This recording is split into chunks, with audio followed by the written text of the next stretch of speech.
परमात्मा ने जो भक्ति करनी है तो भगत की तरह रहना पड़ेगा, बुराइयों से भी बचना होगा और एक बहुत ही साधु भाव में रहना पड़ेगा, किसी की आत्मा नहीं दुखावे।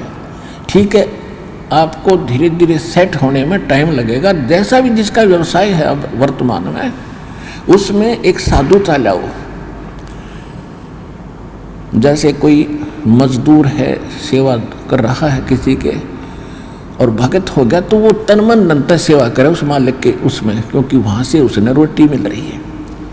और फिर परमात्मा ऐसी प्रेरणा करेगा उस मालिक के अंदर, देख भगत आदमी होते ऐसा हो भाई, कोई चीज़ पड़ी रहो घर में उसके लिए मिट्टी समझे, चाहे पैसा हो चाहे सोना हो कुछ भी हो, अपनी मिली हुई 2 रोटी यानी 2 जो दिहाड़ी मिलती है उसमें संतोष सब्र करके देखा कितनी इज्जत बनेगी उसकी और कितनी विनम्रता और उसके प्रति सद्भावना और उसका आदर बनेगा उस मालिक के हृदय में।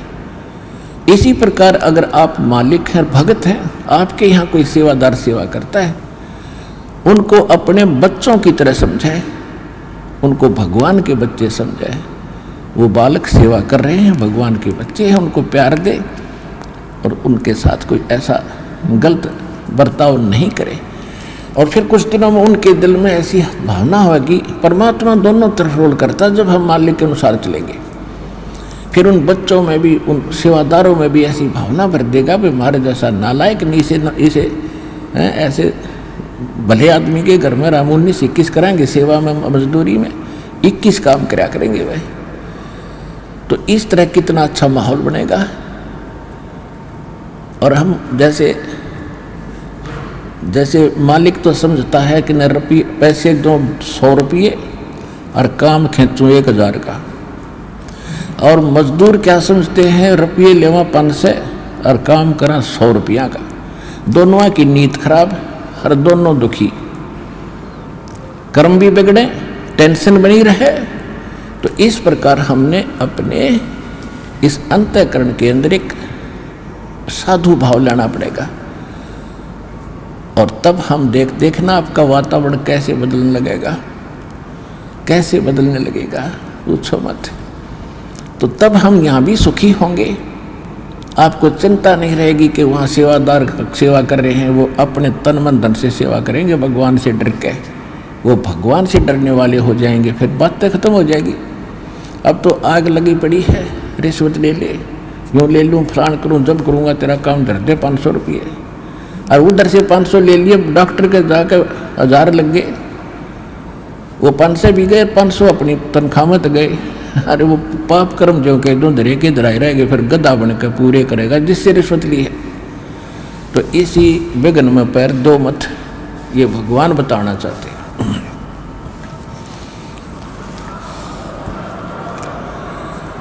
और जब आपको ये ज्ञान होगा ना, जहर दिखाई देगा आपको, और जब आप नेक नीति से चलोगे तो पूछो मत।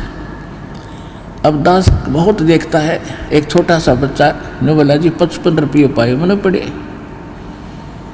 वो घर पे ले आया, घर वाले बोले ना बेटा हमने नीचे धर दे, अपना दान पात्र में डाल दिए, इस विषय हम नहीं खाएंगे। अब देख जिसके गिरे थे उसको पुण्य हुआ, यहाँ पर भंडारे में लग गए, और वैसे उस पर चौनी खर्च हो रही थी कि उसने विधि का पता नहीं, और वैसे कोई और मिल जाता उसने जाते कह घुट्टी लाओ उसके 55 रुपये की, या कितने मांस मिट्टी खाओ उसको और पाप लगाओ। तो इस प्रकार हमारी नीत साबित होगी, भगवान खुश होगा, और जब भगवान खुश होगा तो फिर कमी नहीं रहेगी।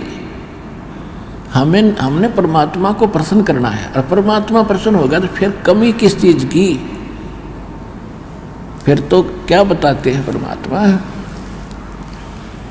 साईं इतना दीजियो जामे कुटुम समावे, हम भी भूखे न रहे अतिथि न भूखो जावे।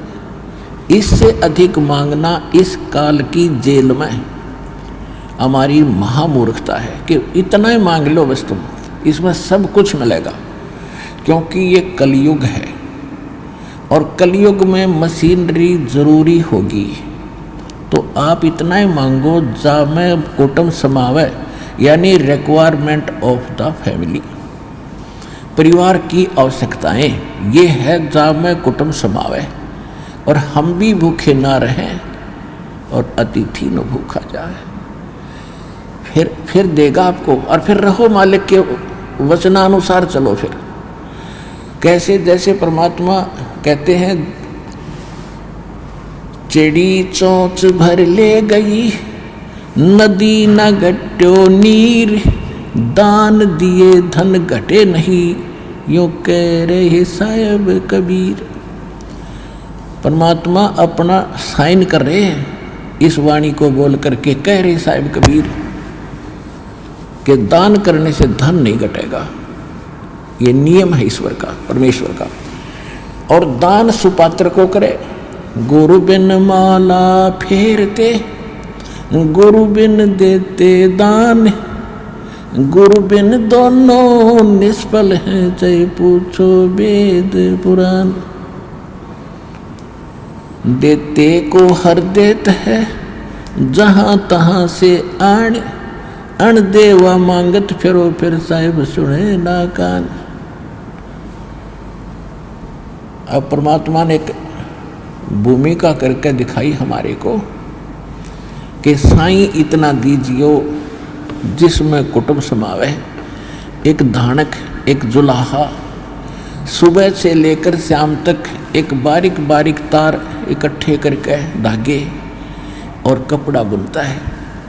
एक दिन में मुश्किल से भी 5 फुट 10 फुट बना पाता है, 5 फुट 4 फुट, और बहुत लंबा सैकड़ों फुट का तार वो थान बनाना पड़ता है, ताना बनाते थे।